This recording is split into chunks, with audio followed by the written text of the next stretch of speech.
the book of Daniel starts with Daniel as a young man, maybe a teenager, maybe in his early 20s, but that's where Daniel starts. But what we see in our story today is now we have come in these few short chapters down to the last years of Daniel.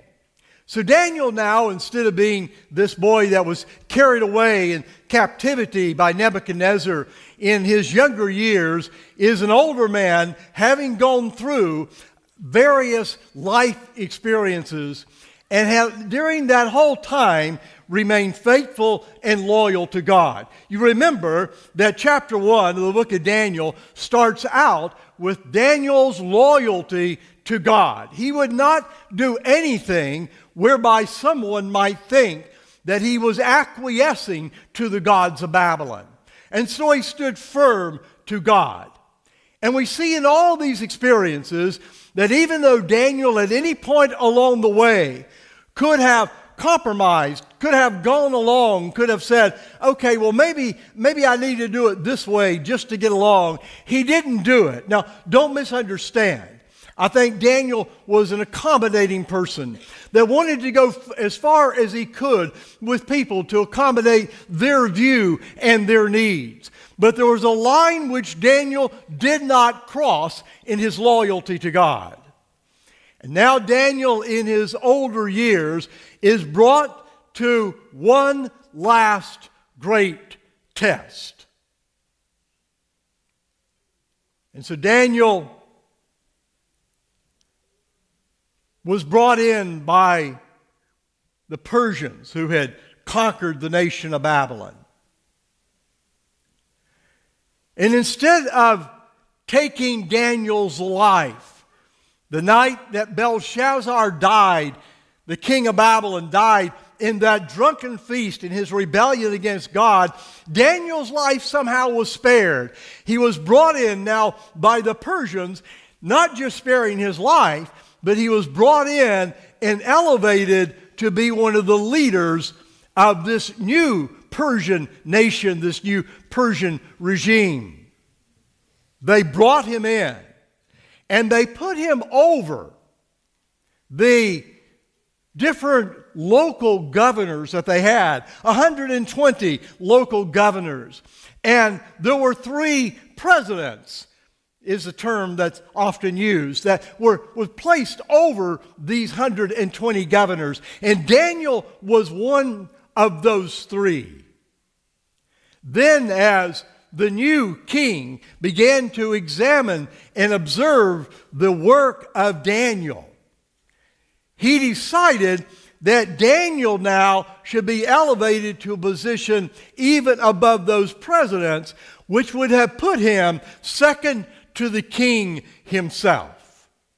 So Daniel now, the king was contemplating, there is so much this man has to offer for my kingdom, even though he was a captive, remember, that served in the previous government. Daniel was seen to be someone that could be trusted, that could be relied on, that could get the job done for the king. And so now the king had thought in his mind, I want to elevate Daniel even more. That message must have gotten out. Because at that juncture, those 120, and then the other 2 presidents, so a group of 122 now, began a conspiracy to rebel against what the king wanted to do, and they wanted to destroy Daniel to get him out of the way. So they started a great conspiracy. I don't know how all of that happened, but these people were spread all over the Persian Empire that went down through Egypt and all across the Middle East and over towards Europe. It was a mighty empire, and these people that were the local governors now were working together with these other 2 presidents that were over them with Daniel in order to work behind the king's back, to work behind Daniel's back, to foment a rebellion that would destroy Daniel and would divert the wishes of the king. It must have been an enormous undertaking. How do you organize 122 people in a conspiracy? But they did. And so here's what the Bible record has to say. And over them 3 presidents, of whom Daniel was one, that these local governors might give an account to them, and that the king should suffer no loss. So you see the organizational plan. The king was wanting to make certain that everything went well, and so he appointed these guys in this organizational way. Then this Daniel was distinguished above the presidents and the local governors because an excellent spirit was found in him. Now, the word excellent means, I looked it up, the original word means, really, really enormous, way beyond, just average. It's a very emphatic term. And this translation renders that an excellent spirit, an excellent breath was found in him. Now, it's not talking that Daniel lacked, when it says an excellent breath, a wonderful breath was found in Daniel, it doesn't mean that he had taken Tic Tacs for the day. So we can kind of in our own mind sort of understand what's going on here, that Daniel was a person that was perceived to have excellent mental capabilities, excellent skill, excellent knowledge, excellent ability to lead the nation and to make sure that the king was taken care of and the business of the king was handled properly. And he had the human relational skills in order to do that. He had the knowledge, he had the skills, but there was something else about Daniel that made Daniel significant. Daniel was loyal to God. Anyone that thinks that disloyalty to God will serve them well in the public sphere is wrong. And the king perceived Daniel's loyalty to God. And he was good with that. Good Christian workers make the best workers. And so the king perceived this in Daniel. And the king then thought to set him over the whole realm. And that is when the conspiracy began to ferment within the kingdom. How do we get rid of Daniel? We do not know why they wanted to get rid of Daniel. Maybe it was just jealousy. Maybe it was because he was one of the captive people. He was different from them. He wasn't part of their ethnicity. He wasn't part of their religion. He was different, and many times people that are different are not accepted. And so for whatever reason, the king had accepted him and brought him into the government. But those others now, at this juncture, when the king was wanting to elevate Daniel above everyone, they began to rebel. And so they began to contemplate about how to do this. Then the presidents and the local governors sought to find occasion against Daniel as touching the kingdom. Surely, in all the business matter this guy carries out, somewhere along the line, he has made a mistake. And when we find the mistake, we're going after him and we're going to destroy him. But they could find no occasion or fault because he was, what's the word? Daniel was faithful not only to God, but to his task and responsibility to his employer. He was faithful. There wasn't any error or fault found in Daniel. Now, I'm sure that along the way, Daniel must have made a mistake somewhere. None of us are perfect. But they could not find any reason significant enough to go to the king and say, you got to get rid of this guy. So what did they do? They said, if we can find a way, because we know this guy is so loyal to his God, if we can set it up in the right way, we can use his religion as his downfall.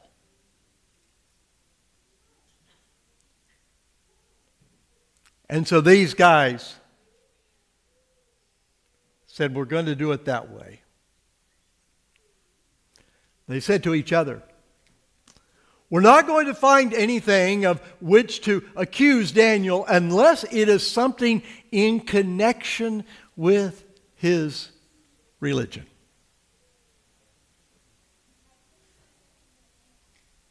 So they go and come up with a plan. You know, the king, these ancient kings, they like to think of themselves as gods and eternal. I mean, you see this in Egypt. You see this in these various kings there of the day. You see it in Nebuchadnezzar. Remember Nebuchadnezzar when Daniel said to him, someday your kingdom is going to come to an end. What did Nebuchadnezzar do? He went out and he built a great golden image that was all gold, where God said, you're only the head of gold, there's somebody coming after you. And Nebuchadnezzar, no one is ever going to come after me. So he builds a great image of gold. God got him past that one. And then later on, he went out there and lifted up his hand to God and said, hey, look. Hey, just in case you're wondering up there, this great Babylon down here, I built it.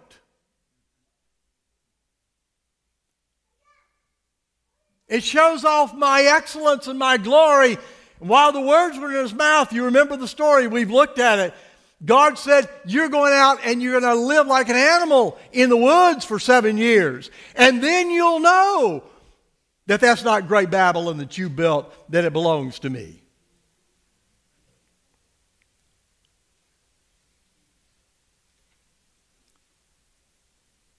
These guys, they knew the thinking of these kings. They said, we'll get him.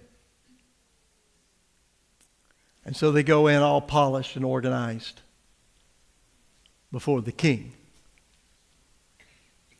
King, you are the greatest king the world has ever known. Never been a better king. We have prospered. We have done so well. The nation has never known the kind of glory that it has now. And it's all because of what you have done. We cannot imagine what things would be like if it were not for you. And King, we want you to live forever. We want everyone to know that there is no God or human being that is greater than you or that has been able to do more for us than what you have been able to do.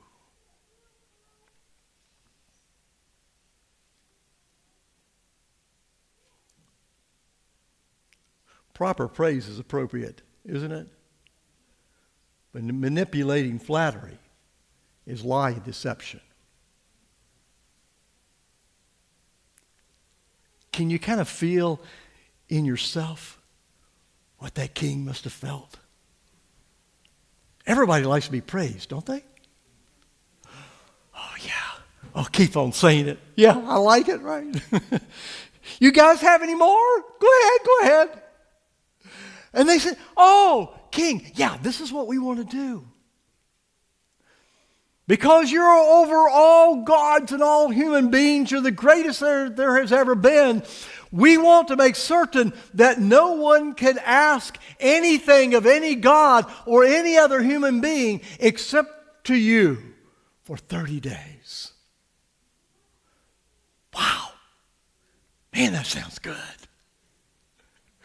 You guys kind of understand me. You came to the right place. Where do I sign up? They had told him twice already. We are here because we know that there is a law. When the Medes and Persians sign a law, it cannot be changed. They emphasize that twice before we get through the story. They emphasized it 3 times because they wanted to bore into the king's head that there is no way out of this. These are conniving people. And they were painting the king into a corner by using his own pride and arrogance. And they got him right where they needed him to be. And he signed on the dotted line. This was in the morning.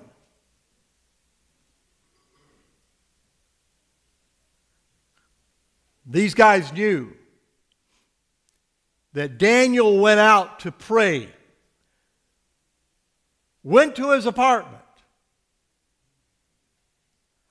went to the window that was open towards Jerusalem.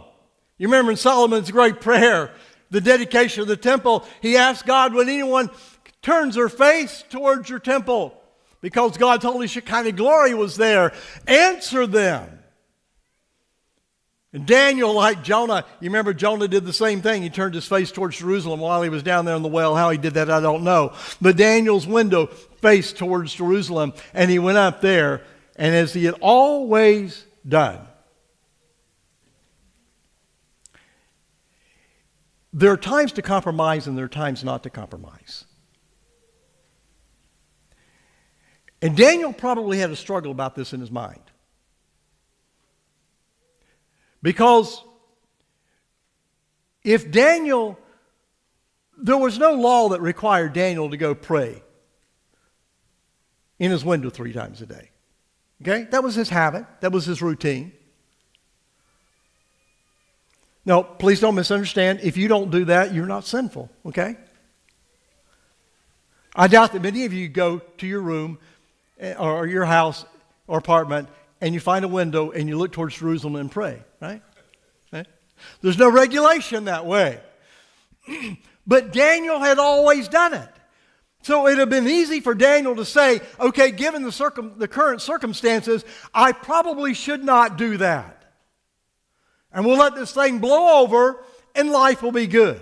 But Daniel knew that if he did that, that he would be saying to them, I am aborting my allegiance to the God of heaven, and now I am giving my God allegiance to the king for 30 days. That was a line that Daniel could not cross. So he went to his window at lunchtime,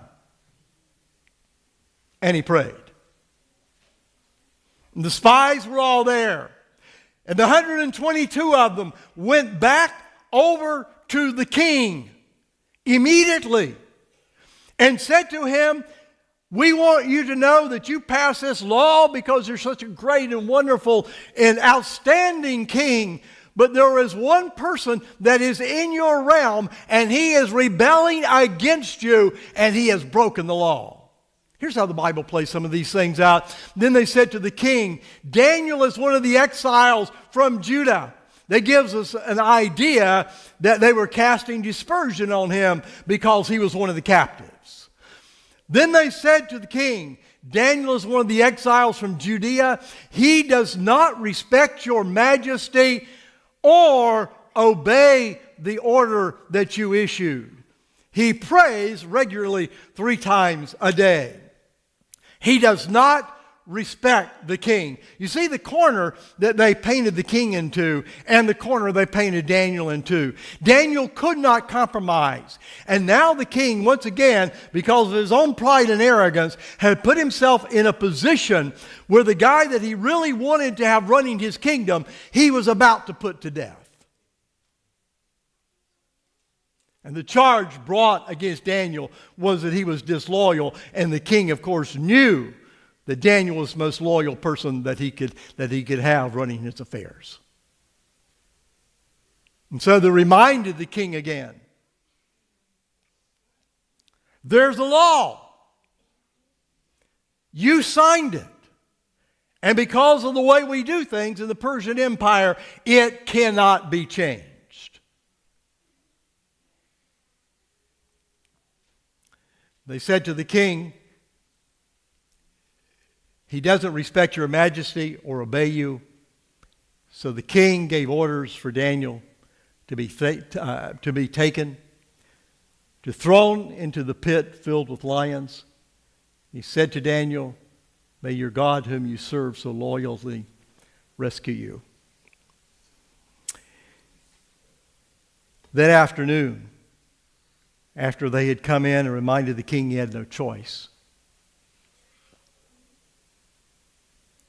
the Bible says that he struggled and he struggled and he struggled, trying to find a way to save his friend. But he couldn't do it. Not remain king.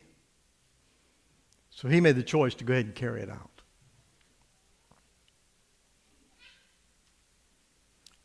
He couldn't sleep, he couldn't eat. He had thrown Daniel down into the pit. It was the most horrible night for him that probably any of us could imagine. But all through the night, because he had known of Daniel's faithfulness to God,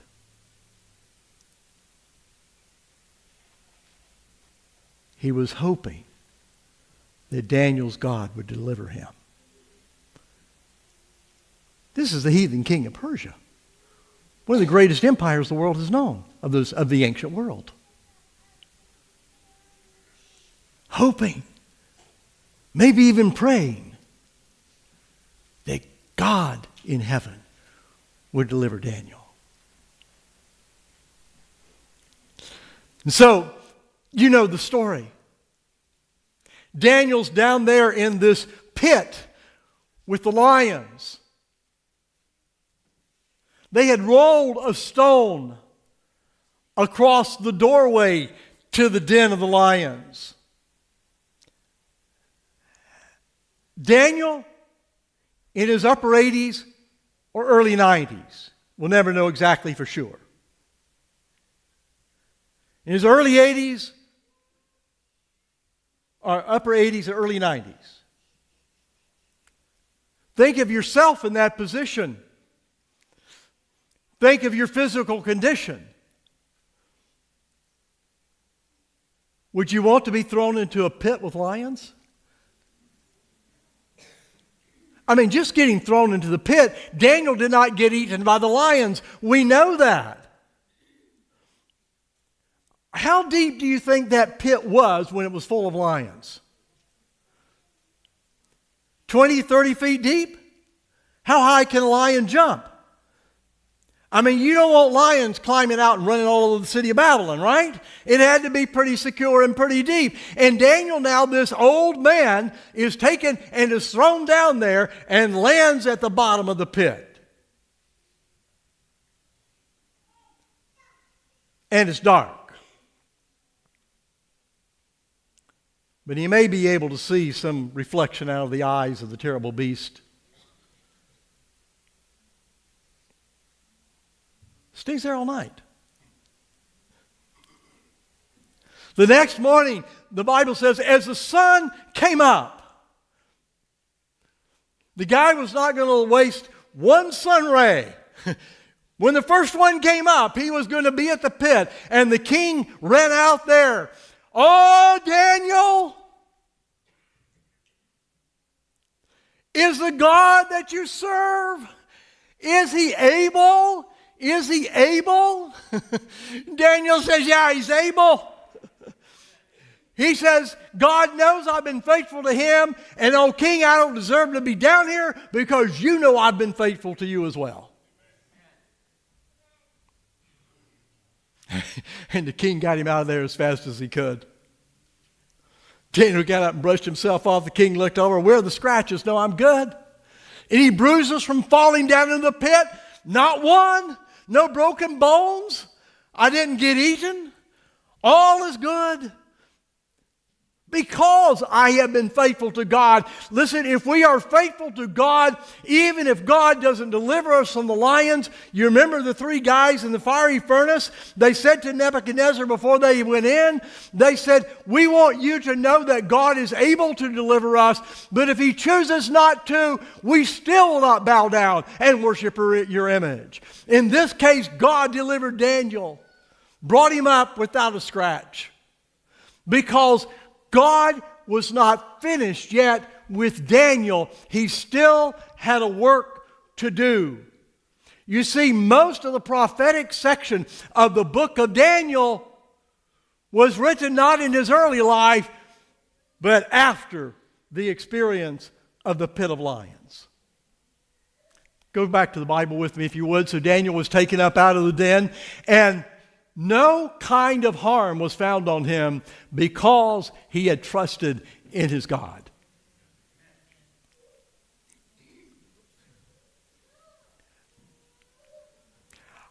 I will make a decree, the king replies, and similar to what Nebuchadnezzar had done. Watch this. I will make a decree. In all the dominion of my kingdom, men tremble and fear before the God of Daniel. For he's not an idol of stone, but he is what? There was no idol anywhere in the city of Babylon to Yahweh, the God of heaven. For he is a living God and steadfast forever. His kingdom is not that which should be destroyed. You see, this king now, as Nebuchadnezzar had finally learned that God was in charge. God was in charge of the kingdom, and God was in charge of the life of the king, and God is in charge of the life of every human being that has been placed in this world. His dominion will be even to the end. He delivers and rescues. He works signs and wonders in the heaven and earth. All of this in this story, in this proclamation of the king, is about the ultimate victory that God will win on the behalf of His people. We have it revealed in Revelation and throughout the Bible. Who has delivered Daniel from the power of the lions? You see, Daniel was just simply a sample of what God's people are going to go through at the end of time. In our day, you remember God said to Daniel, this book is for the end of time, the time when we live today. So the lesson that we have here is a lesson of what it's going to be like to be faithful and loyal to God at the end of time. By God's grace, may no one find us defective in our employment for our employers or in the rest of our everyday life. But certainly may no one ever find any occasion against us as it relates to our faithfulness to God. Daniel was faithful. And in the same way, those that are faithful at the end of time, God will deliver them and bring them into His everlasting kingdom. His dominion will be even to the end. He delivers and rescues. He works signs and wonders in heaven and earth. Who has delivered Daniel from the power of the lions.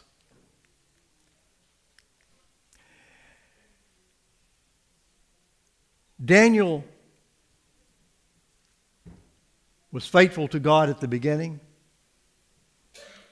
He was faithful to God when he was 80 or 90. But God used Daniel when he was young, maybe even still a teenager. And God used Daniel when he wasn't that many years away from the grave.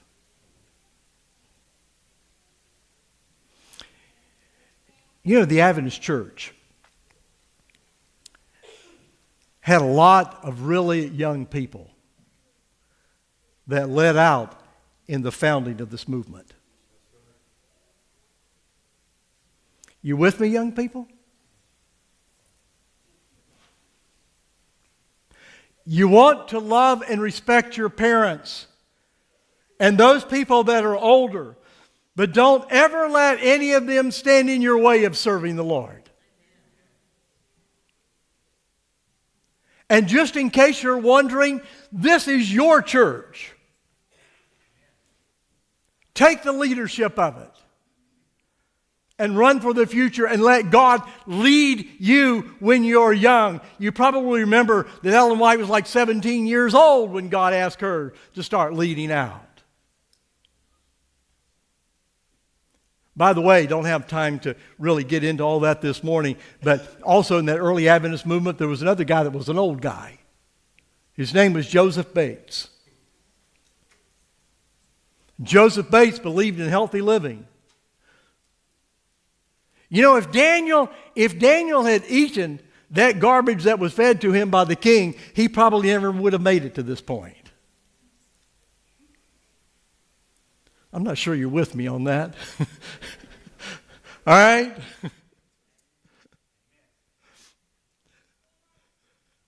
But God preserved him to the end. Joseph Bates was a healthy living guy. That's where we got the health message from, by the way, just in case you were wondering. Also, most of our interpretations of Bible prophecy came from that guy. He was the old guy. So we even see, in our Adventist movement, in some of those founding individuals, that God uses the very young and God uses the very old. The only thing that is necessary is our willingness to be faithful, whatever age we may be. And God wasn't finished with Daniel now as an old man. He could have given up, gone and flipped on the TV and drank milkshakes all day long. But Daniel was faithful to the Lord. He continued his work for God. He continued his work for the kingdom. And now God said to him, I have some important prophetic revelations to give to you. Belshazzar, remember, was that last king that ruled for just a little while there in Babylon. And that's where the prophetic vision started for Daniel. So God did not give Daniel his prophetic visions when he was young or when he was middle-aged. God waited till he became an old man, and God said, I'm still not done with you. And he starts giving him prophetic revelations. By the way, he did the same thing to John the Revelator, right? John was 90 years old, wrote the book of Revelation. And so then we find out that the rest of the book of Daniel came in these latter years of Daniel because God wasn't finished with him yet. Whatever our age may be, young or old, God is not finished with you. God has a work for you to do.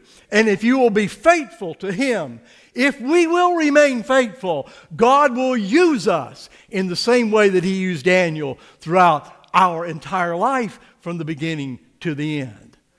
May our determination be that we'll be faithful to God as Daniel was faithful and loyal to the end. Would you stand with me?